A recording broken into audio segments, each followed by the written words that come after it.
Hey guys, so today we're doing a comparison between these two ice cream makers here. On the left we have the KUMIO ice cream maker, and on the right we have the ice cream maker by the brand Cuisinart. So I have a few different categories to compare these two on and help you decide which is the best for you. So the first category we're going to look at is the time it takes. So the main difference here is that the KUMIO one doesn't have to be pre-frozen. Whenever you want ice cream, you can go make it. Versus the Cuisinart here, this internal chamber here, this has to be in the freezer for at least 24 hours before you're able to actually make ice cream. It has to be frozen, so you either have to kind of pre-plan it out, or if you're like me, I just leave this in the freezer whenever it's not in use, so whenever I do an ice cream, I can go get some. But that can be a downside, you know, if you don't have freezer space to be able to leave it in there, you really have to pre-plan when you're making ice cream. So for that part, I think the KUMIO is the winner. Really, you don't just have to pre-plan anything, which is just a lot more convenient. In terms of time it takes to make the actual ice cream, they both take about 30 minutes or so, which is pretty good. Not a whole lot of time considering you're making ice cream pretty much from scratch. So we can't really say there's a clear winner with that. I will say that the KUMIO though, once it reaches the correct internal temperature, it'll turn off and just leave it cooling so that it doesn't melt again, while the Cuisinart doesn't have that feature. So you really just have to keep an eye on it and turn it off whenever it's the consistency that you want. The KUMIO, if it's going to take less than 30 minutes, it'll tell you it'll turn off, versus a Cuisinart, you might get stuck with some pretty frozen solid ice cream. The next category we're going to look at is the ease of use. These are both pretty easy to figure out how to use. It's not too difficult. The Cuisinart here, we have the base that has the electricity going through it, the actual can that you're going to put your ingredients in, two more pieces here, a lid and a spinner. These just go together and then go on top and get spun into place. All you have to do to use this, plug it in and hit this on-off switch. There's no other buttons you can hit, so that's super, super easy. KUMIO has a few more buttons, a few more pieces. So it has the actual part connected to electricity here. The cup that you put your ice cream in slides right into there.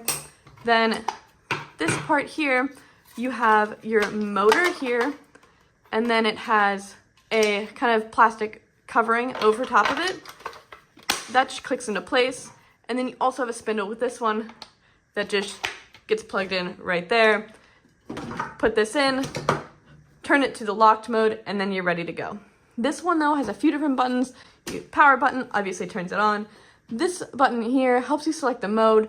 So for example, that one's the yogurt mode. If you're gonna do ice cream, not frozen yogurt, click it again, it moves over.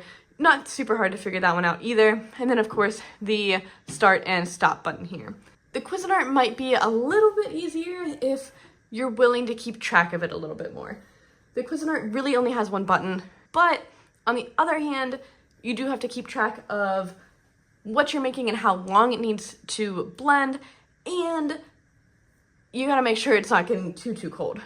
Versus the KUMIO, it has a few more steps along the way, but then it also takes out some of the work for you by churning in a specific way for yogurt, in a specific way for ice cream, and then stopping whenever it knows it's done. Depending on how you look at it, they're both pretty simple, but Cuisinart might take a little bit less effort. Next category we have is the mix-in distribution. If you want to add mix-ins into the KUMIO, it's a little bit difficult because you have to kind of take this lid off, pull it out. A lot of times the spindle gets stuck in there. Then you have to put it back in, close it up, and restart it. It's not super easy, and I don't feel like it gets ingredients super mixed in. Versus a Cuisinart one, you just pour them right in the top here, then they kind of get cycled through as it's churning.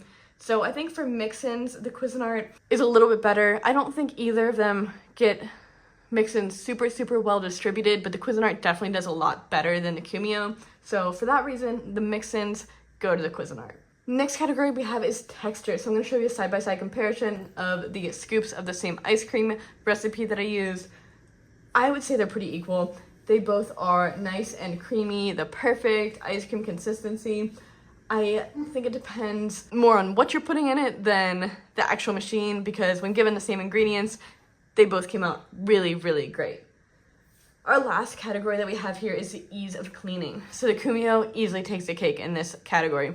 With this one, you simply detach the spindle, remove the motor part, and take out the pail. And these three parts here, the pail, the cover, and the spindle, can all just go right in the dishwasher. So it literally takes 2 minutes to get them clean. Versus over here, while these two parts, the cover and the spindle, are machine washable, the internal compartment here is not, so you have to hand wash that, which I don't like doing. I hate hand washing things. It's a lot more time consuming. So for that reason, the KUMIO easily wins this category. So overall, personally for me, the KUMIO is my favorite. I think it's quicker, easier to clean, and has a little bit more user-friendly settings. But if you're the kind of person who is going to be planning these things out, who wants a lot of mix-ins and wants a little bit more ice cream volume, then the Cuisinart is probably a better option.